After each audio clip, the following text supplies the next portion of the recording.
हाँ बच्चों, good morning बच्चों। मैं आपकी हिंदी की टीचर हूँ। मेरा नाम है अंजना शर्मा।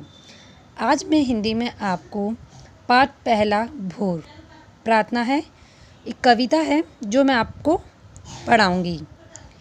एक किरण ने सुबह सुबह जब आकर मुझे जगाया, मुर्गा बोला कुकड़ुक कूं, चिड़ियों ने गीत सुनाया। कहने का मतलब ये कवि ये कहना चाहता है कि एक किरण ने सुबह सुबह, यानी कि हम जब सुबह उठते हैं तो जो सूर्य की किरणें होती हैं वो हमें आकर जगाती हैं। यानी कि सूर्य की किरण का मतलब ही यही होता है कि अब सुबह हो गई है।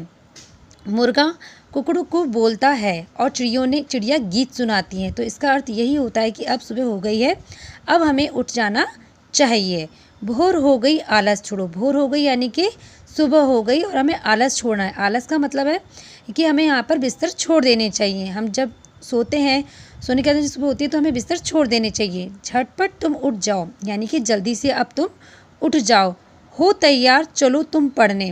अब हम सुबह उठ गए तो आपको मालूम है कि जब हम सुबह उठते हैं, उठने के बाद में हम जल्दी से तैयार होने के लिए कहाँ जाते हैं?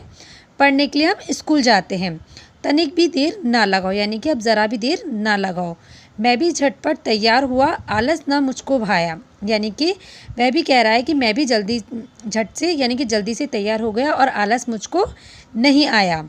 पढ़ना लिखना ज्ञान बढ़ाना ये जीवन के काम। यानी कि जब तक आप पढ़ोगे लिखोगे, आप में ज्ञान आएगा, तभी तो आप कुछ बन पाओगे बड़े होके।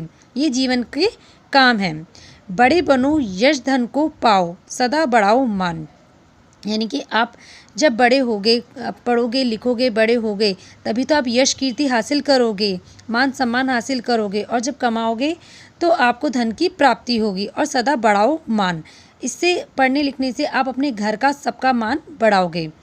आपकी कविता आपको यही है कि पूरी कविता का शीर्षक यही है कि कभी भी मनुष्य को आलस नहीं करना चाहिए, सदैव अपने काम को करते रहना चाहिए, हमें आलस को त्यागना चाहिए।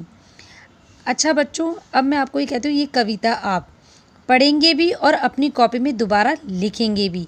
अगर आपको कुछ नहीं आता है तो मैं आपसे कल पूछूंगी। धन्यवाद।